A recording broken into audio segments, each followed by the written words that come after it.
ظاہر سی بات ہے باقی موقعوں پر آدمی کرے نہ کرے تو، لیکن جب سسرال جانا ہو تو اس وقت تو کر ہی لے گا۔ تو حضرت نے مسافہ کرنے کے لیے آیا تو حضرت نے دونوں ہاتھ اس کے چہرے پر پھیر دیے، فرمایا کہ بیٹے یہ سرکاری گھاس ہے، اس کو موڑنا نہیں۔ تو باپ کی تو چھوٹی تھی، اس نے کہا تم کاٹو مت، اس کو کہا تم موڑو مت۔ تو سرکاری گھاس فرمایا۔ سرکاری گھاس کا مطلب یہ ہے کہ یہ اللہ رب العزت نے انسان کو دیا ہے، اسے تم کو اس کو موڑنے کی اجازت نہیں ہے۔ تو اس طرح سے دانت ہے۔ اب دنیا میں بھی سنگ مرمر ہے، کیا ہے نا، سنگ مرمر ہے، اور کیا کیا کیسے کیسے پتھر ہیں اللہ تعالیٰ نے انسان کے منہ میں سنگ مرمر رکھ دیے ہیں۔ دنیا میں چشمے ہیں، پانی ابل رہا ہے اور آپ کی آنکھوں سے بھی کیا آنسو آ رہے ہیں، اس کو چشمہ اسی لیے کہتے ہیں۔ اور عجیب بات ہے عربی میں اس کو عینن کہتے ہیں، اس کو بھی عینن کہتے ہیں۔ وہ جو چشمہ ہے جس سے پانی نکلتا ہے اس کو عربی میں کیا کہتے ہیں، عینن، اور اس کو بھی عین ہی عین کہتے ہیں۔ اور اردو والے بھی اس کو بھی کہتے ہیں چشمہ، چشمے سے پانی، اس کو کیا کہتے ہیں، چشم، اس کو بھی کہتے ہیں۔ تو بہرحال اس طرح سے آپ اس کی تحقیق کر لیں گے تو زمین کے اوپر والی سرفیس تو کچھ الگ ہے اور اندر والا کچھ نظام الگ، ایسے انسان کے اندر ہے، کیا کیا چیزیں انسان کے اندر ہیں۔ اور آج کل کی سائنس تو یہ بھی کہتی ہے کہ انسان کے اندر نمک بھی ہے، سالٹ ہے اور آئرن ہے اور کیا کیا چیزیں ہیں نا۔ ویسے جیسے زمین کے اندر خزانے رکھے ہوئے ہیں ویسے انسان کے اندر کیا ہیں، خزانے رکھے ہوئے ہیں۔ تو پہلے تو عالم اکبر کا تذکرہ اللہ رب العزت نے فرمایا کہ عالم اکبر کا خالق میں ہوں، اب رہا عالم اصغر، عالم اصغر کا خالق بھی میں ہی ہوں۔ هو الذی خلقکم، وہ رب العزت ہے جس نے تم کو پیدا کیا، من طین، مٹی سے۔ طین کہتے ہیں ایسی مٹی کو جس کے اندر پانی بھی ملایا گیا ہو، جس کے اندر پانی بھی کہ پانی بھی ہے اور اس کے اندر کیا، اور مٹی بھی ہے اس کے اندر پانی بھی ملایا، اور بھی کیا کیا چیز ملائی ہوں گی اللہ تعالیٰ نے، لیکن زیادہ بڑا عنصر اس کا کیا ہے، وہ صرف مٹی ہی ہے، اس لیے مٹی کی طرف نسبت اللہ تعالیٰ نے کی۔ اب سوال ہے کہ ہم میں سے تو کوئی بھی آدمی مٹی سے پیدا نہیں ہوا۔ سب لوگ تو کہتے ہیں کہ بھائی میری ماں فلاں ہے، ہم تو باقاعدہ جیسے جب پیدا ہوئے تو انسانی پیدا ہوئے، تو مٹی سے تو ہم بنائے نہیں گئے۔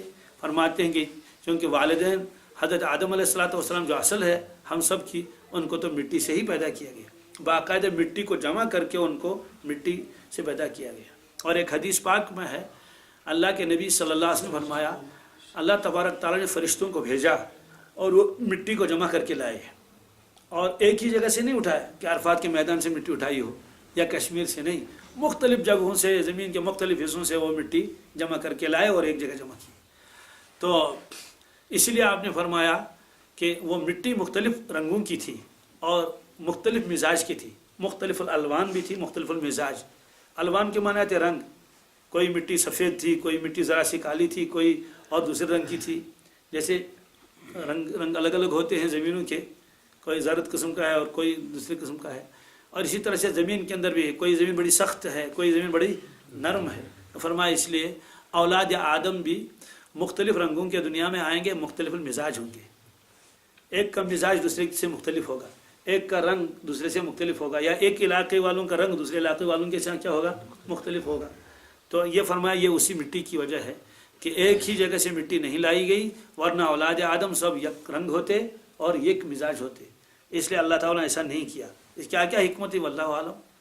تو فرماتے ہیں کہ فرشتوں کو بھیجا مٹی لانے کے لیے، فرشتوں نے مٹی لائی، تو اسی کو اللہ تبارک تعالیٰ نے مٹی کو وہ جو پتلا سا جب بنا لیا اس کو، تو پھر اس کو ایسے ہی رکھا بہت دنوں تک۔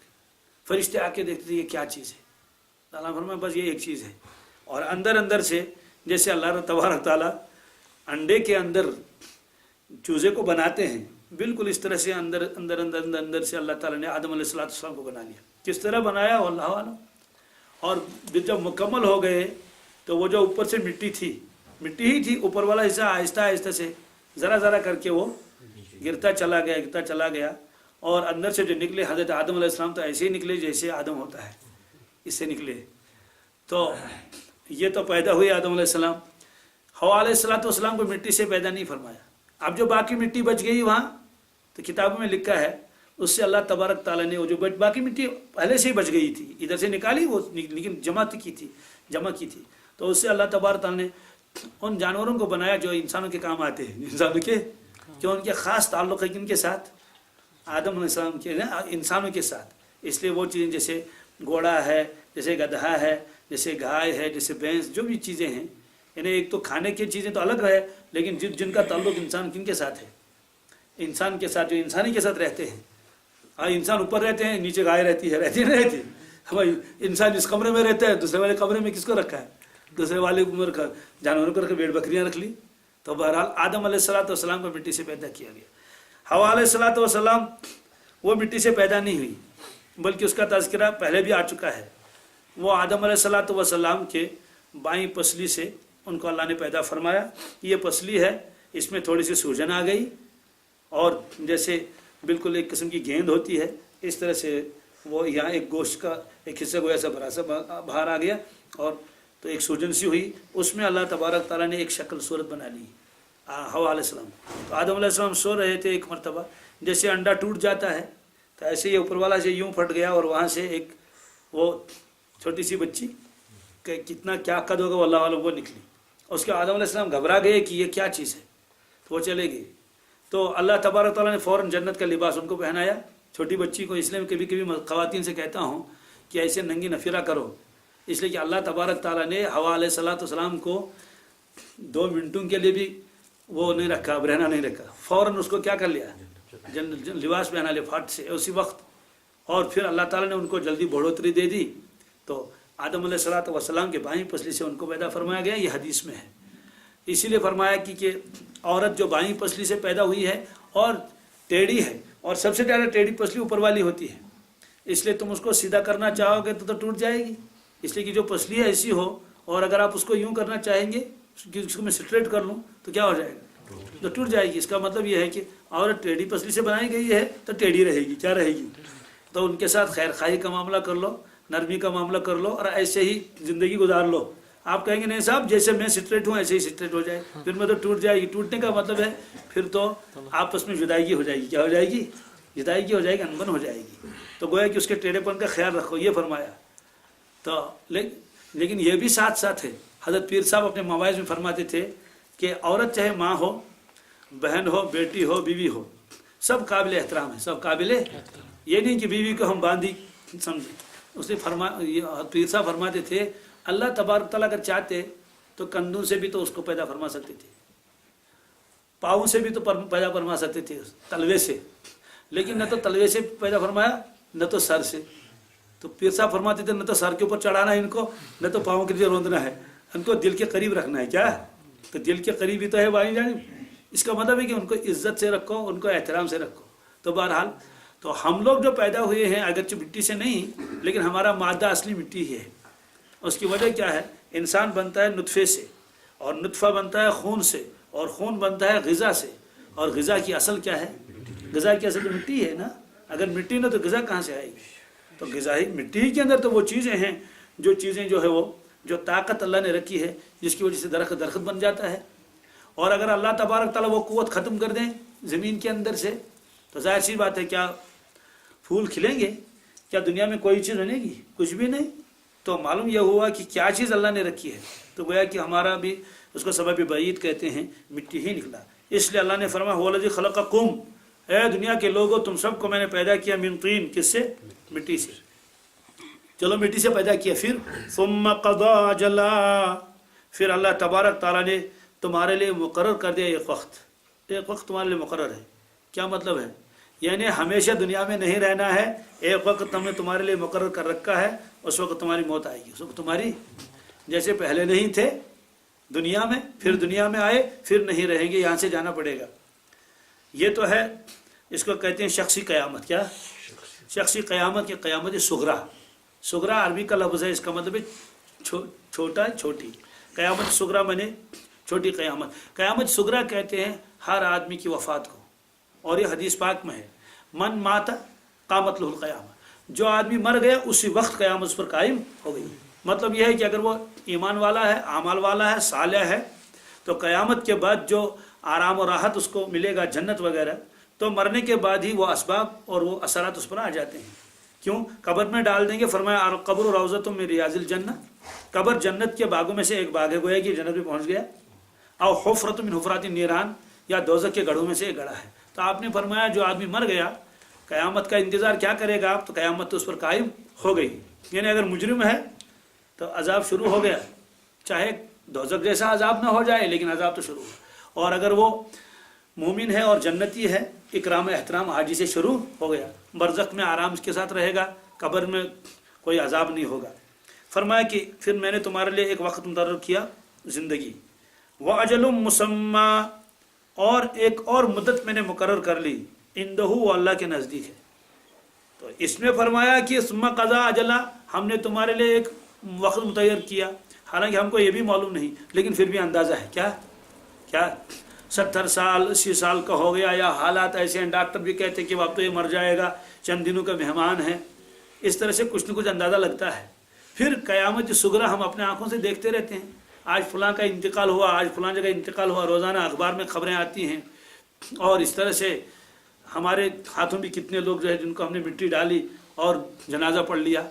तो ये हम देख रहे हैं कि आ रहा है, ख़त्म हो रहा है, आ रहा है, चले जा रहे हैं।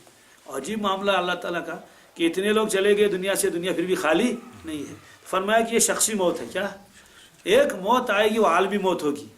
वो मौत आएगी आसमान को भी, वो मौत आएगी ज़मीन को भी, वो मौत आएगी सूरज को भी, और मौत आएगी चाँद को भी। यानी ये सारा कारखाना अल्लाह ताला फरमाते मैं इसको मिटा दूंगा।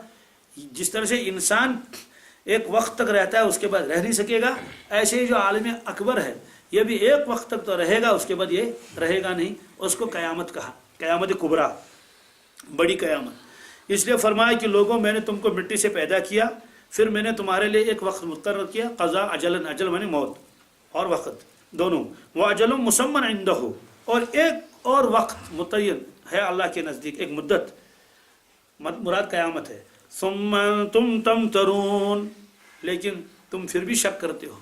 ये काफिरों को सुनाया जा रहा है कि जब तुम देख रहे हो कि इंसान आया और मर गया, तो ये तो तुम्हें तस्लीम है कि हाँ इंसान मरता है, इंसान फ़ानी है, मौत का किसी को इनकार नहीं, मौत में किसी को इख्तिलाफ भी नहीं। सब लोग कहते हैं हाँ मौत, चाहे वो अल्लाह ताला को मानता हो या न मानता हो। कहते हैं जिस तरह से ये मौत तुम तस्लीम करते हो, वो वाली मौत क्यों नहीं तस्लीम करते हो कि पूरा आलम ख़त्म हो जाएगा, क़यामत आएगी, नया आलम कायम हो जाएगा। और जिस तरह मैंने तुमको मिट्टी से पैदा किया, तुम थे नहीं, ऐसे ही मरने के बाद मैं दोबारा तुमको पैदा कर लूँगा, इसलिए उसको भी मानो। तो यही वजह है कि अल्लाह के नबी सल्लल्लाहु अलैहि वसल्लम जब कब्रिस्तान तशरीफ़ ले जाते थे, दफन के सिलसिले में किसी को दफन करना है, ख़ुद आप उसमें शमूलियत करते थे, अपने दस्ते मुबारक से कम 3 मुट्ठियाँ उसमें डालते थे। और सुन्नत यही है कि जनाजे का सवाब अलग मिलता है और दफन का सवाब अलग मिलता है। आपने एक मौके पर फरमाया कि जिसने जनाजे में शिरकत की उसको 1 क़ीरात सवाब मिलेगा। सहाबा किराम ने अर्ज़ किया, या रसूल अल्लाह सल्लल्लाहु अलैहि वसल्लम, 1 क़ीरात की मिक़दार कितनी है? वो क्या है 1 क़ीरात? फरमाया जबल ओहद के बराबर, यानी ओहद पहाड़ के अंदर जितना वज़न है इतना वज़न नेकियों का इसको मिलता है, इतनी नेकियां उसको मिलती हैं जो जनाजे में शिरकत करे। फिर फरमाया जो दफन में शिरकत करेगा उसको और 1 क़ीरात मिलेगा। तो इसका मतलब 2 क़ीरात, जनाजे का सवाब अलग मिलता है और दफन करने का सवाब अलग मिलता है। ये तो है जनाजे में 2000 4000 आदमी भी शिरकत कर सकते हैं, 10,000 भी शिरकत कर सकते हैं अगर मैदान बड़ा है तो। लेकिन दफन में 10,000 कैसे शिरकत करेंगे? ये तो नामुमकिन है, इसलिए कि उसमें तो सिर्फ मिट्टी ही तो डालनी है, कोई इमारत तो बनानी नहीं कि सब लोग आके एक एक ईंट दे दें। तो थोड़ी सी मिट्टी डालनी है। तो फरमाया कि हाँ थोड़ी सी मिट्टी डालनी है, जितने लोग वहाँ हाजिर हैं वो कम से कम 3 मुट्ठी डाल दें। जब सब लोग फारिग हो जाएंगे तब वो बाकी लोग अपना कुदाल वगैरह उठा के उसमें डाल दें। पहले लोगों को मौका दे दो, 1-2 आदमी तो उसमें उतर जाएंगे और अपने पाँव से उसको क्या करते हैं, दबाते रहेंगे मिट्टी को। और लोग किससे डालेंगे मिट्टी? सिर्फ हाथों से डालेंगे, उससे तो कब्र भी मजबूत हो जाएगी। लेकिन हम लोग यहाँ क्या करते हैं, बस शुरू कर दिया डालना, लोगों को मौका ही नहीं देते हैं। ऐसे जनाजा है, दूसरों को मौका देना चाहिए कि वो भी कंधा लगा दें। भाई उनका भी ये रिश्तेदार है, किसी का उस्ताद है, किसी का पीर मुर्शिद है, किसी का दोस्त है, तो इसलिए कंधा बदलना चाहिए, थोड़ा सा आगे चले, दूसरों को मौका देना चाहिए। इसी तरह से दफन का मामला है, मिट्टी डाल दी, 3 मुट्ठ डाल दी, चले पीछे को हट गए, लोगों को मौका दे दिया। तो जब 3 मुट्ठियाँ डालते थे रसूलुल्लाह सल्लल्लाहु अलैहि वसल्लम एक दुआ पढ़ते थे, मिनहा खलकनाकुम, ये कुरान पाक की आयत भी है सूरह तोहा में, मिनहा खलकनाकुम। इसका मतलब है ए इंसान, इसी मिट्टी से मैंने आपको पैदा किया है, और फीहा नुईदुकुम, देख इसी मिट्टी में मैं तुमको वापस भर दूंगा। मतलब यह है कि आज तुमने दूसरे को दफन किया और कल तुम्हारी बारी आएगी, तुमको दफन कर दिया जाएगा इसी मिट्टी में। 2 चीज़ें हो गई। वमीनहा नुखरिजुकुम तारतन उखरा, एक और मर्तबा हम तुमको कब्र से फिर खड़ा करेंगे, उठाएंगे। तो दो चीज़ें तो आदमी मानता है कि आदमी मरता है तो खुद अपने हाथों से उसको मिट्टी डालता है, और ये भी यकीन करता है कि एक वक्त आएगा मैं भी मर जाऊंगा, मित्रायन पेट क्या मेज बुद्धि मर। तो दो चीज़ें तस्लीम करे। फरमाया तीसरी और चीज़ है क्योंकि वमीन हाँ नुखरजुकुम तारतन उखरा, एक और मतलब हम आपको वहाँ से निकालेंगे, यानी कब्र से जिंदा कर लेंगे और क़यामत का हिसाब किताब होगा। ये फरमाया सुम्मा तुम तमतरून, फिर भी तुम लोग मरने के बाद दोबारा जिंदा होने में शक करते हो, यानी शक की चीज़ नहीं है। जब सारा तस्लीम है तो ये भी तस्लीम करना चाहिए। वहुवल्लाहु फिस समावाति व फिल अर्द, वो अल्लाह तबारक ताला वही है जो आसमानों में है और ज़मीन में है। यालमु सिर्रकुम व जहरकुम, वो जानता है तुम्हारा सिर भी तुम्हारा जहर भी, छुपी हुई चीज़ें भी वो जानता है और जो तुम खुलकर करते हो वो भी। व यालमु मा तक्सिबून, और जो कुछ तुम करते हो सब जानते हो। क्या मतलब है? मतलब ये है कि ये नहीं कि आसमान का खुदा कुछ और हो, ज़मीन का खुदा कुछ और हो। आसमान में भी वही माबूद, ज़मीन में भी वही माबूद, और लोगों की तरह नहीं कि ज़मीन में अपने माबूद तराशे। मतलब तो यह है कि आसमान का बनाने वाला भी मैं ही हूँ, ज़मीन का बनाने वाला मैं हूँ, नूर जुल्मत का बनाने वाला मैं हूँ, लोगों तुम्हारा बनाने वाला मैं हूँ, तुम्हारी मौत और हयात मेरे हाथ में है, और ये दुनिया का कारखाना ये मेरे हाथ में है। और इसलिए आसमानों में भी मैं ही माबूद हूँ और ज़मीन में भी मैं ही माबूद हूँ। कोई अलग माबूद नहीं कि आसमान का माबूद अलग हो और ज़मीन का माबूद अलग हो, और मशरिक़ का माबूद अलग हो, जुनूब का माबूद अलग हो। बस माबूद एक ही है, वहदहु ला शरीक। और अब जो तुम करते हो वो मेरे सामने है। यालमु सिर्रकुम, वो अल्लाह रब्बुल इज़्ज़त जानता है तुम्हारे असरार को, तुम्हारी छुपी हुई चीज़ों को। वह जहरकुम, तुम्हारे जहर को भी जानता है जो तुम खुल्लम खुल्ला करते हो। जब वो जानता है तो किसने क्या किया उसका बदला वो ज़रूर देगा। मतलब यह कि कोई चीज़ छुपी हुई नहीं है। कुफर भरा हुआ है अंदर, निफाक भरा हुआ, ये भी अल्लाह को मालूम है। नूरी ईमान, नूरी इस्लाम दिल में है और आमाल है, ये भी अल्लाह को मालूम है। वह यालुम मा तक्सिबून, और जो कुछ तुम कमाते हो करते हो वो अल्लाह ताला जानता है। मतलब यह है कि मुझे फिर जज़ा देने और सज़ा देने में कोई चीज़ रुकावट नहीं है। गोया कि इस सूरत शरीफ के शुरू में अल्लाह ताला ने तौहीद के ज़बरदस्त दलाइल बता दिए और शिर्क की और कुफ्र सब की तरदीद की अल्लाह तबारक ताला ने। अल्लाहुम्मा सल्ली अला सय्यिदिना मुहम्मद व अला आलि सय्यिदिना मुहम्मद व बारिक व सल्लिम अलैहिम। अल्लाहुम्मा अहसिन आक़िबतना फ़िल उमूरि कुल्लिहा व अजिरना मिन ख़िज़्यि दुनिया व अज़ाबिल आख़िरह। रब्बना आतिना फ़िद दुनिया हसनतन व फ़िल आख़िरति हसनतन व क़िना अज़ाबन नार। या अल्लाह हम सबको ईमान कामिल अता फरमा, सेहत व आफ़ियत नसीब फरमा, दिल का सुकून अता फरमा। या अल्लाह ईमान कामिल अता फरमा, आमाल सालिहा की तौफ़ीक़ नसीब फरमा। जब तक दुनिया में रहें दीन पर साबित कदमी नसीब फरमा। जब हमारा आखिरी वक्त आए, कहाँ आए किस वक्त आए कुछ मालूम नहीं, अल्लाह उस वक्त हमको कलिमा नहीं नसीब फरमा। अल्लाह हमारी ज़िंदगी को ज़ाया होने से बचा लीजिए, पाकीज़ा ज़िंदगी नसीब फरमा, आमाल सालिहा नसीब फरमा, हर किस्म की गुमराही से हमको बचा लीजिए। या अल्लाह बेमशक्क़त व बेहिसाब रिज़्क़ हमको अता फरमा, खर्च करने वाला हमको बना लीजिए, मांगने वाला न बना लीजिए। या अल्लाह हमारे इन दोस्तों की तमाम परेशानी को दूर कर, अल्लाह इनके मसाइल को हल फरमा। अल्लाह जिनके रोज़गार के मसाइल हैं उनको हलाल तय्यब रोज़गार अता फरमा। जिनके निकाह में रुकावटें हैं या अल्लाह उनकी रुकावटों को दूर फरमा। अल्लाह सालेह जोड़ उन्हें नसीब फरमा। या अल्लाह जो बे औलाद हैं, औलाद की तमन्ना है, अल्लाह उनको औलाद सालेह नसीब फरमा, अपने फजल करम से अता फरमा। या अल्लाह और जो दूसरी जो हाजतें हैं हमको हैं वो सब हाजतें हमारी पूरी फरमा। या अल्लाह एक दरख्वास्त है हमारे बीमारों को शिफा दे, सेहत दे, आफ़ियत दे। या अल्लाह अपने ग़ज़ब व कहर से हमारी हिफाजत फरमा, पूरे आलम के मुसलमानों की दस्तगीरी फरमा, हर मोमिन के ईमान की हिफाजत फरमा। या अल्लाह बर्मा के मुसलमान बहुत परेशान हैं, या अल्लाह तो मुहाजिर भी बन गए, बहुत जगहों पर आ गए हैं। या अल्लाह उनकी दस्तगीरी फरमा, बाप कहीं है, माँ कहीं है, बच्चे कहीं हैं, या अल्लाह तड़प रहे हैं, या अल्लाह उनकी दस्तगीरी फरमा। वहाँ के जो कुफ़ार हैं उन्हें ईमान नसीब फरमा, आपके लिए कोई मुश्किल नहीं है। हिंदुस्तान है, पाकिस्तान है, बांग्लादेश है, अफ़गानिस्तान है, जगह जगह मुसलमान परेशान हैं, मुसीबतों में हैं, कहीं आपस में भी लड़ाइयाँ हैं। या अल्लाह सबको इत्मीनान और चैन सुकून नसीब फरमा, सबके मसाइल को हल फरमा, सबको खुशगवार ज़िंदगी नसीब फरमा, सबको गुर्बत से मुसीबतों से बचा लीजिए। हमारी दुनिया भी बेहतर बना, हमारी आखिरत भी बेहतर बना। या अल्लाह नेमतें अता फरमा, सेहत अता फरमा, ईमान कामिल नसीब फरमा, یا اللہ جو کچھ ہم نے آج تک مانگا وہ بھی عطا فرما، آج کے بعد جو ہم مانگے وہ بھی عطا فرما، ذلت و رسوائی سے ہماری حفاظت فرما، ایکسیڈنٹوں سے ہماری حفاظت فرما، نقصان سے ہماری حفاظت فرما، یا اللہ ہماری دعاؤں کو محض اپنے فضل و کرم سے اور رسول اللہ صلی اللہ علیہ وسلم صدقۃ فعل میں قبول فرما۔ صلی اللہ علیہ سیدنا محمد وعلی آلہ وصحبہ اجمعین برحمتک یا ارحم الراحمین۔